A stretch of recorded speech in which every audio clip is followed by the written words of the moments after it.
எல்லாருக்கும் என் அன்பான வணக்கங்கள். இன்றைக்கி நம்ம பார்க்க போகிறது நம்மளோட 154வது வீடியோ. இதுக்கு கொடுத்துருக்க ஹெட்டிங் எப்படின்னா, how does your own mind work. அதாவது உங்கள் மனசு எப்படி வேலை செய்யுது, அது நமக்கு தெரிஞ்சுக்கிறது நல்லது தானே. என்னோடய வீடியோவே நீங்கள் 4-5 வீடியோ பார்த்துருக்கீங்க மைண்டை பற்றி. ஜோசப் மர்ஃபி என்ன சொல்கிறாரு, அவரோட கண்ணோட்டத்திலிருந்து என்ன நமக்கு கற்றுக்கலாம், அதுங்கிறதான் இந்த வீடியோவோட உத்தேசம், அதோட ஐடியா. ஓகேயா? அப்போது நிறைய விஷயங்கள் நம்ம ஓவர்லாப் ஆகுது, அது நமக்கு ஒன்றும் செய்ய முடியாது. திரும்பி திரும்பி கேட்குறது நல்லது தானே, அதுவும் சப்கான்ஷியஸ் மைண்டில் போட்டுமே. நல்லது கேட்குறது நல்லது தானே, இல்லையா? எங்கேயாவது நமக்கு பிரயோஜனப்படுங்க, அதுதான் எனக்கு இதில் ரொம்ப முக்கியம். அதாவது பிரபஞ்சம் நமக்கு எது கேட்கணும்னு விதிச்சிருக்கோ அது நமக்கு அதைத்தான் நம்ம கேட்போம். அது நமக்கு எங்கேயாவது பிரயோஜனமும் படும். ஒன்றும் இல்லை, முந்தா நேற்றுக்கு யாரோ கூப்பிட்டு சனிக்கிழமை நல்ல யோகமாக இருக்குது, சனிக்கிழமை தொடங்கலாம் அப்படின்னு நான் சொன்னேன். ஆனால் அன்றைக்கி அஷ்டமி.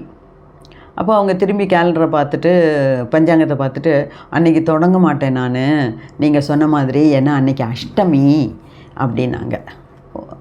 அப்போ வேண்டாம், இன்னொரு நாள் பார்க்கலாம் அப்படின்னு சொல்லி விட்டுட்டேன். ஆனால் அந்த சனிக்கிழமை அஷ்டமிங்கிற ஒரு பாயிண்ட்டை என் மனசு எப்படி உபயோகிச்சதுன்னா, நான் எப்போவுமே போகிற 3 கோயிலுக்கு போவேன் சனிக்கிழமை. அது இல்லாமல் வேறொரு கோயிலில் காலபைரவர் இருக்கார். அங்கே 10 மணிக்கு அஷ்டமி தினங்களில் 10 மணிக்கு அபிஷேகம் நடக்கும். அப்போ 10 மணிக்கு என்னால் போக முடியாது. பரவாயில்ல, இன்றைக்கி அஷ்டமி ஆச்சே, ஒரு தடவை காலபைரவரையும் போய் பார்த்துட்டு வந்துடுவோம் அப்படி. ஏன்னா நான் போகிற கோயிலுக்கு பக்கத்தில், அது நான் போகிற சிவன் கோயிலுக்கு பக்கத்தில். அப்போ நான் ஆட்டோ டிரைவர்கிட்ட சொன்னேன், அப்பா எனக்கு அங்கேயும் போகணும், அதனால் நம்ம போகலாம் அப்படின்னு சொல்லி என்னை அங்கேயே கொண்டு வந்து நிறுத்தினார். ஒரு 5 மினிட்ஸ் 2 ஸ்லோகம் சொல்லிவிட்டு, அப்பா பார்த்துக்கோப்பா அப்படின்னு சொல்லிட்டு வந்தேன்.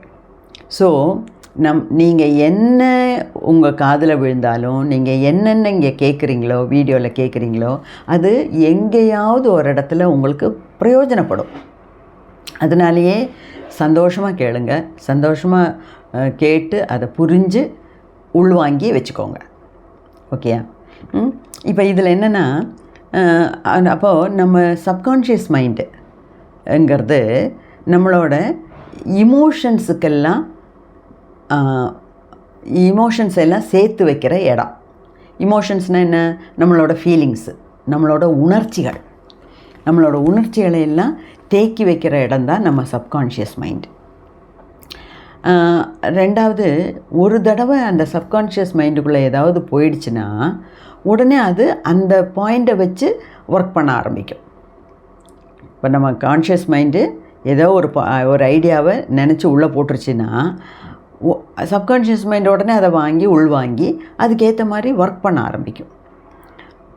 ரெண்டாவது, அது நம்ம உள்ளே போட்ட விதை இருக்குல்ல, அந்த எண்ணம், அது நல்லதா கெட்டதான்னு சப்கான்ஷியஸுக்கு தெரியாது. நல்லதானாலும் சரி, கெட்டதானாலும் சரி, அதுக்கேற்ற மாதிரி ஒர்க் பண்ணும். ஆனால் இங்கே நம்மளோட ரெஸ்பான்சிபிலிட்டி ஜாஸ்தி, நம்மளோட கான்ஷியஸ் மைண்டோட ரெஸ்பான்சிபிலிட்டி ஜாஸ்தி. ஏன்னா அந்த கான்ஷியஸ் மைண்டு நல்லது நினச்சா நல்லது நடக்கும், கெட்டது நினச்சா நமக்கு கெட்டது நடக்கும். ஓகேயா? அது மட்டும் இல்லை, இப்போ நம்ம மற்றவங்கள பற்றி கெட்டதாக பேசுகிறோம், அவங்களுக்கு கெட்டது நினைக்கிறோம், அவங்கள ஒரு மாதிரி திங்க் பண்ணிகிட்ருக்கோம் அவங்கள பற்றி. அவன்லாம் நல்லாவே வரமாட்டான், அவன்லாம் உருப்பட மாட்டான், அந்த மாதிரியெல்லாம் ரொம்ப ஸ்ட்ராங்கான வார்த்தைகள் எல்லாம் அவனை பற்றி, இன்னொரு ஆளை பற்றி நம்ம பேசினாலும் சப்கான்ஷியஸ் மைண்ட் என்ன தெரியுமா நினைக்கும்? என்னை பற்றியே நான் அப்படி தான் பேசுகிறேன்னு நினைக்கும்.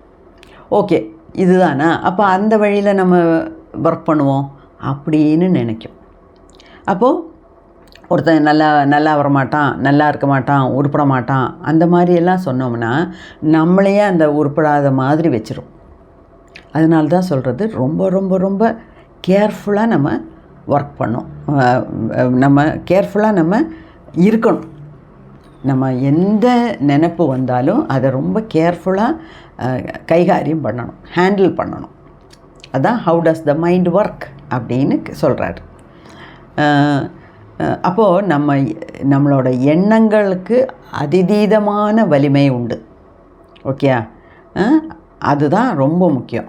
இப்போது சரி, நம்ம நான் ஹெல்த்தியாக இருக்கேன், நான் ஹாப்பியாக இருக்கேன் அப்படின்னு நினச்சாலே போகிறோம், நம்ம ஹெல்த்தியாக இருப்போம். பாக்கி எல்லாமும் வேணும். ஆனால் கூட இருக்கிற ஜங்க் ஃபுட்டெல்லாம் சாப்பிட்டுட்டு ஐ எம் ஹெல்த்தினா ஹெல்த்தி ஆக மாட்டோம். சொல்கிறேன், நல்ல ஃபுட்டு சாப்பிடணும், நிறைய பழ வகைகள் சாப்பிடணும், குக்டு ஃபுட்டு லெஸ்ஸாக சாப்பிடணும், 2 வேளை சாப்பிடணும், அந்த நிறைய ஃப்ளூயிடு சாப்பிடணும், ஜூஸு சாப்பிடணும், சூப்பு சாப்பிடணும். இதெல்லாம் பண்ணினதுக்கப்புறமும் நான் நல்ல ஹெல்த்தியாக இருக்கேன், ஆரோக்கியமாக இருக்கேன் அப்படின்னு நம்ம நினச்சோம்னா தான் நமக்கு அந்த ஹெல்த்து 100% ஷுவராக இருக்கும். இப்போது எனக்கு தெரிஞ்சு என்னோடய ஃப்ரெண்டு எப்போ பாரு கம்ப்ளைண்ட்டு, அவங்கள பற்றி, அவங்க ஹெல்த்தை பற்றி. என்ன மேடம், எனக்கு ஒன்றும் சரியில்லை, வயிறே சரியில்லை, வயிறு உப்பசமாக இருக்குது, எப்போ பாரு கேஸாக இருக்குது. என்ன சாப்பிட்றாங்கன்னு பார்த்தா சதா சர்வகாலமும் ஏதாவது நொறுக்கு தீனி குறிச்சிக்கிட்டே இருப்பாங்க. மிக்சர் என்ன, அதென்ன இதென்ன, பிஸான்னு நினச்சா உடனே பிஸா ஆர்டர் பண்ண வேண்டியது, பர்கர் ஆச்சு, நான்வெஜ்ஜு கட்லெட்டு, அது இதுன்னு கண்டபடி சாப்பிட்டுக்கிட்டே இருக்காங்க. அப்புறம் எப்படி அந்த வயிறு உப்புசம் இல்லாமல் இருக்கும்? ஆனால் எவ்வளோ சொன்னாலும் அவங்களுக்கு அது தலையில் ஏறலை. அப்புறம் நான் எவ்வளவோ மெத்தட்ஸ் நான் யூஸ் பண்ணுறதெல்லாம் சொல்லி கொடுத்தேன், ஒன்றுமே அவங்களுக்கு வேண்டாம். அவங்களுக்கு நாக்கில் கட்டுப்பாடு இல்லை. அப்போ நாக்கில் கட்டுப்பாடு இல்லைன்னா அது கரெக்டாக வயிற்றில் தான் போய் அடிக்கும். வயிறு சரியில்லை, வயிறு கேஸு ப்ராப்ளம், உப்புசமாக இருக்குது, அப்படி இப்படி. அதே மாதிரி கண்ட நேரத்துலேயும் சாப்பிட வேண்டியது, 12 வரைக்கும் டிவி சேனலை மாற்றி மாற்றி மாற்றி கேட்க வேண்டியது. அந்த பாலிட்டிக்ஸு கேட்குறதே, நியூஸு கேட்குறதே எனக்கு பிடிக்காத விஷயம். அதில் வேறு ஒவ்வொரு சேனல்லையும் ஒவ்வொரு டிஸ்கஷனும் ஒவ்வொன்றும் கேட்டு 12-1 மணி வரைக்கும் கேட்க வேண்டியது. அதுக்கப்புறம் போய் படுத்துட்டு எனக்கு தூக்கமே வரல. எப்படி தூக்கம் வரும்? 12 வரைக்கும் டியூப் லைட்டை போட்டுட்டு டிவி போட்டு சத்தம் போட்டு எல்லா டிஸ்கஷனும் மாற்றி மாற்றி மாற்றி கேட்டுட்டு அப்புறம் போய் தூங்குனா எப்படி தூக்கம் வரும்? இதெல்லாம் சொன்னால் யாருக்கும் புரியறதில்ல. அவங்களுக்கு என்ன வேண்டி இருக்குன்னா, அப்புறம் நான் நல்ல டீப்பாக யோசித்தேன், இவங்க ஏன் எப்போவும் இப்படி என்கிட்ட கம்ப்ளைண்ட் பண்ணிகிட்டே இருக்காங்க? ஒருவேளை மற்றவங்கள்ட்டையும் இதே தான் பேசுவாங்களா இருக்கும். ஏன்னா அவங்களுக்கு பேச வேண்டிய இன்ட்ரெஸ்டிங் டாபிக்ங்கிறது இதுதான். அவங்கள பற்றின மோசமான ஹெல்த்தை பற்றி பேசிகிட்டே இருப்பாங்க.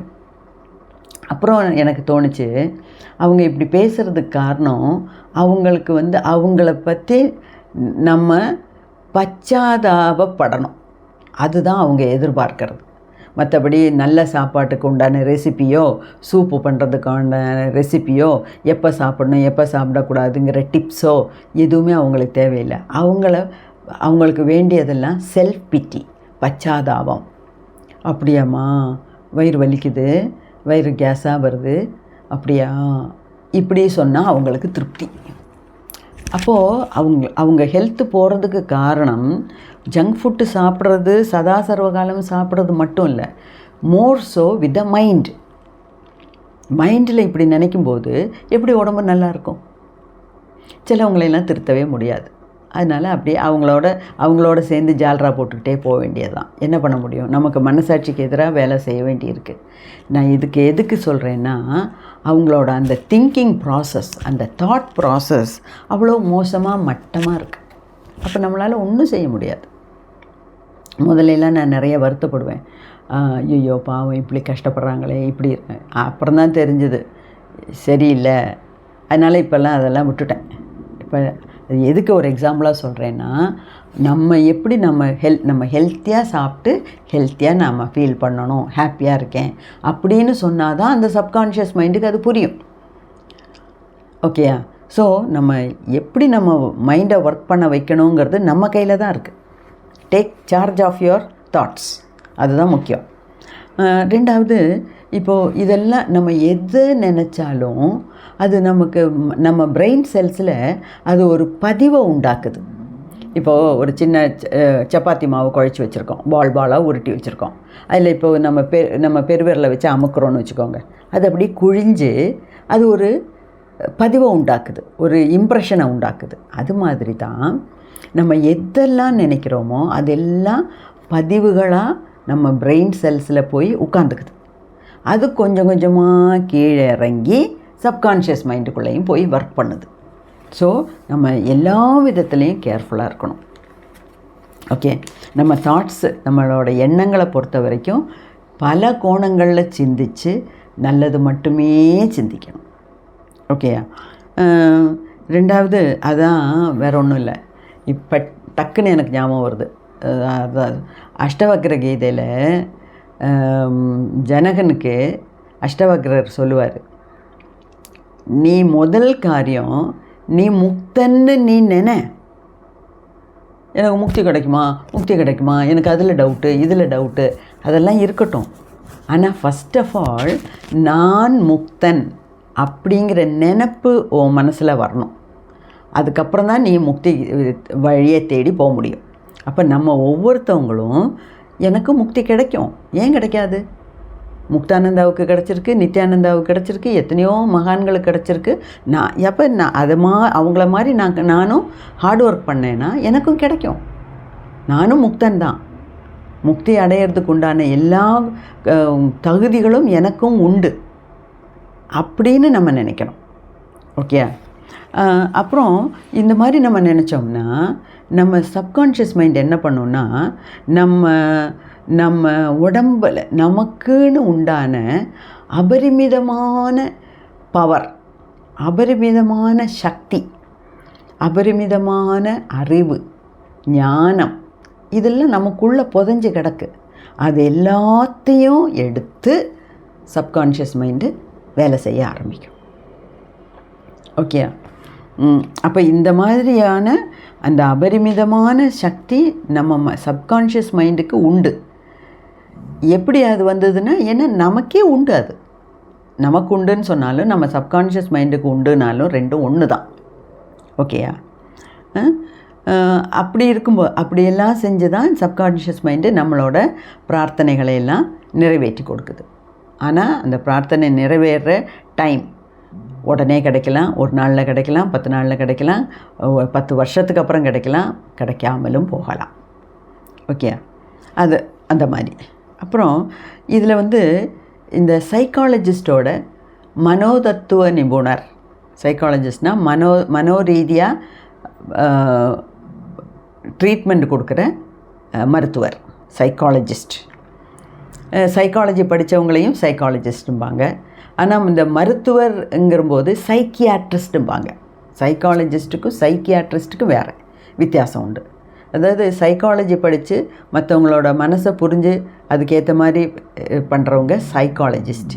சைக்கியாட்ரிஸ்ட்டுங்கிறவங்க சைக்காலஜி படித்த மருத்துவர். அவங்க பேஷண்ட்ஸை ஹீல் பண்ண பார்க்குறாங்க. ஓகே, அப்போது அதில் ஒரு மெத்தடு, அந்த காலத்துலேருந்தே இந்த மெத்தடு உண்டு. அதுக்கு பேர் தான் ஹிப்னாட்டிசம், மெஸ்மெரிசம். அந்த காலத்தில் மெஸ்மெரிசம்னாங்க, அப்புறம் அதை ஹிப்னாட்டிசம் அப்படின்னாங்க. இப்போ ஹிப்னாட்டிசம்ங்கிறதே மருத்துவத்தில் ஒரு பிரான்ச்சு. ஓகே, அப்போது நீங்கள் நிறைய சினிமாலெலாம் கூட பார்த்துருப்பீங்க, எப்படி ஹிப்னடைஸ் பண்ணுவார். முதல்ல ரிலாக்ஸ்டாக ஒரு சேரில் இல்லைன்னா ஒரு நல்ல ஒரு குஷனில் இல்லைன்னா கட்டில் பேஷண்ட்டை, நோயாளியை படுக்க வச்சுட்டு ஹிப்னடைஸ் பண்ணுவாங்க. ஹிப்னடைஸ் பண்ணுறதுனா அப்படியே அது நமக்கு மெத்தடு தெரிய வேண்டிய அவசியம் இல்லை. அப்படியே சொல்லி சொல்லி சொல்லி சொல்லி அவங்கள ஆழ்ந்த உறக்கத்துக்கு கொண்டு போவாங்க. அந்த ஆழ்ந்த உறக்கத்துக்கு கொண்டு போயிட்டு இன்றைக்கி இப்போ மணி 3, இல்லை இப்போ மணி 2, இப்போ மணி 1 அப்படின்னு பின்னோக்கி போவாங்க. பின்னோக்கி போயிட்டு நைட்டு நீ தூங்கும்போது இது பண்ணுற அப்படின்னு சொல்ல சொல்ல சொல்ல அந்த அந்த அந்த நோயாளி அதை நம்புகிறான். ஏன்னா அந்த சப்கான்ஷியஸ் மைண்டு அதை நம்புது.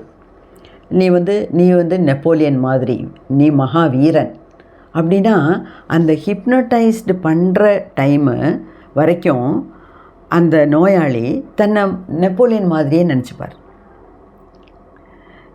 நீ வந்து ஒரு பூனை, நீ இப்போ ஒரு பூனை ஆயிட்ட அப்படின்னா பூனை மாதிரியே சுருண்டு படுத்துக்கிறது, பூனை மாதிரியே கத்துறது, அந்த மாதிரியெல்லாம் கூட பண்ணுவாங்க. நிறைய எக்ஸாம்பிள் கொடுத்துருக்காரு அவர். புக்கு நிறைய இதுதான் எக்ஸாம்பிளாக கொடுத்துருக்காரு. அப்போது இந்த ஹிப்னாட்டிசம்ங்கிறதே ஒரு ஹீலிங்காக உண்டாக்குனது தான். அதாவது ஹிப்னாட்டிசம் பண்ணி அந்த ஒரு நோயாளியை ஹிப்னோடைஸ் பண்ணி அந்த ஒரு பழங்காலத்துக்கு அல்லனா வேறு பின்னோக்கி ஒரு இடத்துக்கு கொண்டு போயிட்டு நீ இது பண்ணுற, நீ அதை பண்ணுறேன்னு சப்கான்ஷியஸ் மைண்டில் ஒர்க் பண்ணுறாங்க. அதுக்கேற்ற மாதிரி அந்த ஆளும் மனசு மாறுறார். அது அப்போ அது என்னன்னா இதுக்கு காரணம் என்னென்னா, அந்த ஆளால் சுயமாக அந்த ஆளோட எண்ணங்களை அவரால் மாற்றிக்க முடியல. அதனால் அவருக்கு ஒரு சைக்கியாட்ரிஸ்ட், ஒரு மருத்துவரோட உதவி தேவை இருக்குது. ஓகே, அப்போ நம்மளை சிகிச்சை பண்ணாலும், அதாவது நம்ம எண்ணங்களை எல்லாம் மாற்றி நல்லது நினைக்கணும் அப்படின்னு நல்லது மட்டுமே நினச்சிட்டு இருந்தாலும், இல்லை மனநோயாளியாக மாறி, அதாவது நம்ம நெகட்டிவ் தாட்ஸ் எல்லாம் பண்ணி நம்ம கண்ட்ரோல்லே இல்லாமல், ஈவன் நம்ம க்ரியேட்டிவ் மைண்டு கூட நம்ம கண்ட்ரோலில் இல்லாமல் போய் அந்த ஒரு நோயாளி ஆகும்போது அப்போது நமக்கு ஒரு சைக்கியாட்ரிஸ்டோட ஹெல்ப் வேண்டியிருக்கு. அவர் நம்மளை ஹிப்னடைஸ் பண்ணி பழைய காலத்துக்கு கொண்டு போய் பழைய திங்கிங் எல்லாம் அழித்து புதிய திங்கிங்கை போட்டு திருப்பி கொண்டு வருவார். ஓகே, அதுதான் அந்த ஹீலிங் ப்ராசஸோட ஒரு மெத்தட். ஓகே, அப்போது நம்ம சப்கான்ஷியஸ் மைண்டுங்கிறது நேற்றுக்கே கொஞ்சம் பாயிண்ட்ஸ் பார்த்தோம். அது சப்ஜெக்டிவ் மைண்டு, அது நம்ம ஐம்புலன்களை சார்ந்து அது ஒர்க் பண்ணாது. அது மட்டும் இல்லை, அது வந்து கேள்வி கேட்க தெரியாது. ஸோ பட் இதுக்கு மேஜிக்கல் பவர் அப்படிங்கிறார். அதாவது சப்கான்ஷியஸ் மைண்டை சம்மந்தித்த வரைக்கும் அதோட பவர் மேஜிக்கல் பவர்.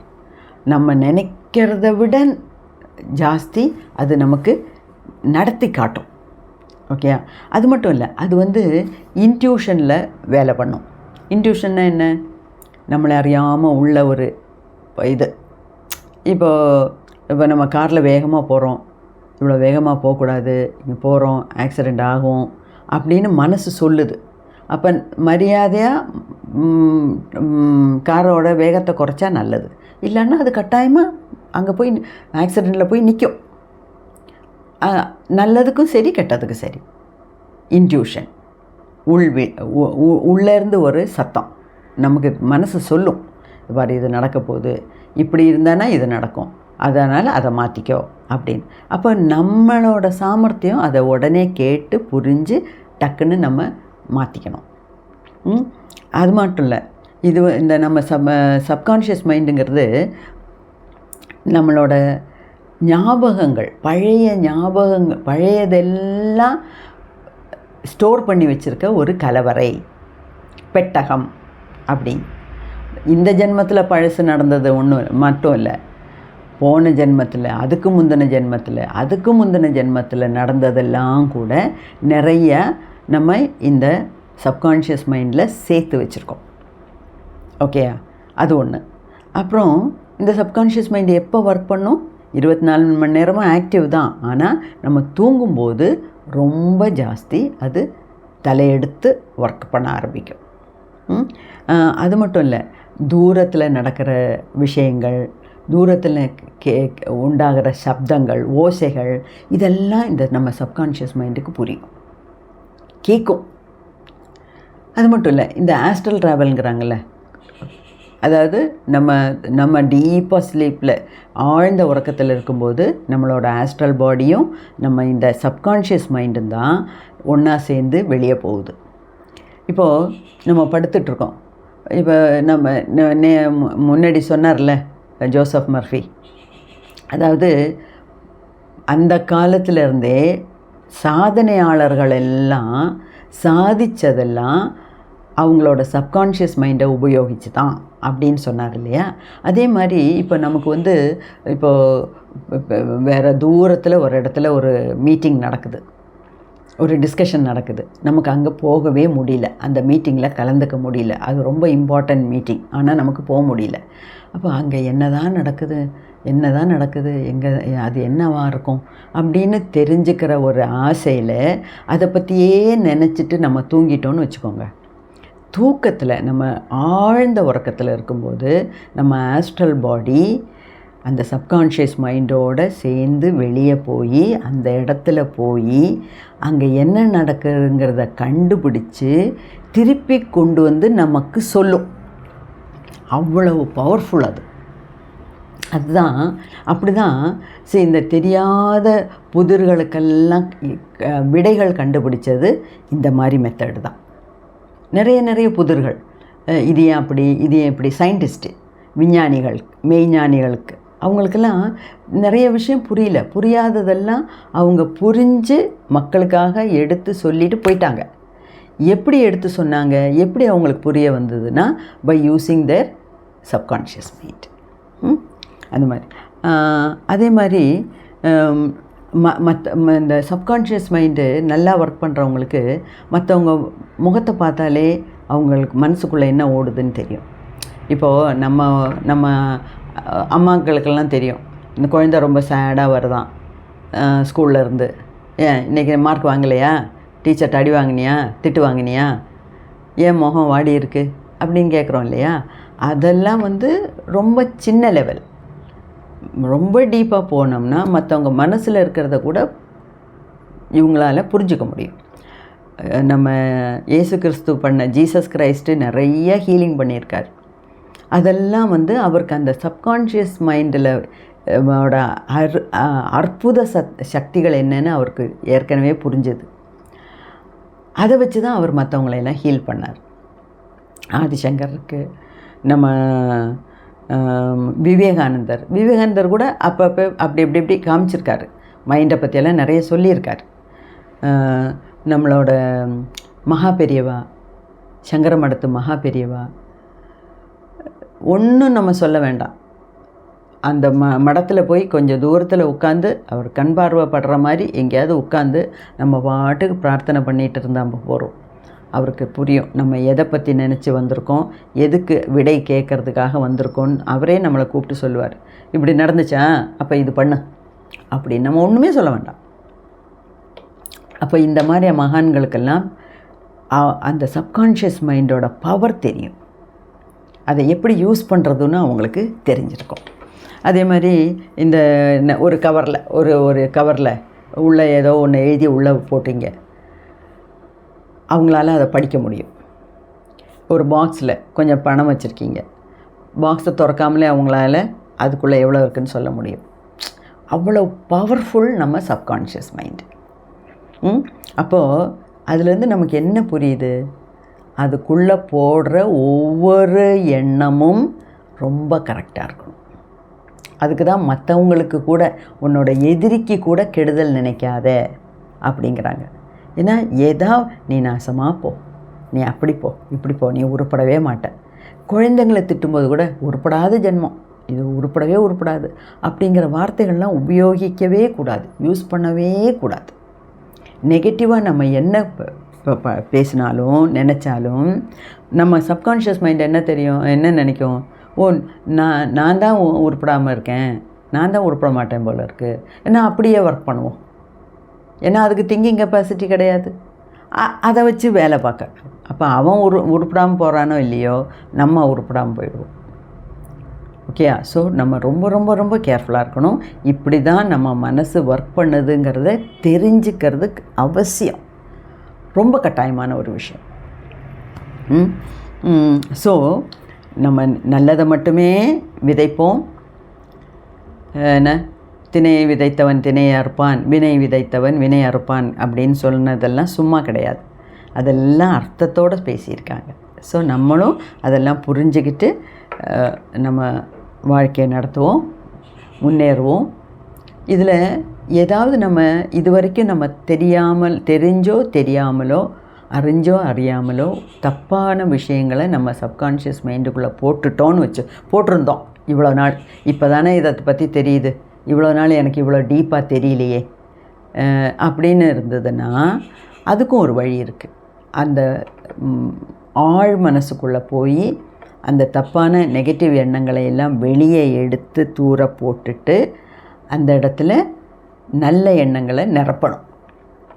ஓகே, அந்த rewriting your present mind with healthy thoughts, அதாவது இப்போ உள்ள மனசில் அந்த ஹெல்த்தியான நல்ல எண்ணங்களை உள்ள திருப்பி பதிய வைக்கிறதுனால அந்த பழைய எண்ணங்கள்லாம் நம்மளை விட்டு போயிடும். அப்போ எப்படி நம்ம மைண்டு ஒர்க் பண்ணுதுங்கிறது நமக்கு அவசியம் தெரிஞ்சிருக்க வேண்டிய ஒரு விஷயம். ஓகேயா? ஸோ இந்த வீடியோ உங்களுக்கு பிடிச்சிருக்குன்னு நினைக்கிறேன். இந்த மாதிரி வேணுங்கிறவங்களுக்கெல்லாம் இந்த வீடியோவை பற்றி சொல்லுங்கள், ஃபார்வேர்ட் பண்ணி கொடுங்க. எல்லோரும் நல்லா இருக்கட்டும். ஓகேயா? நற்பவி நற்பவி நற்பவி.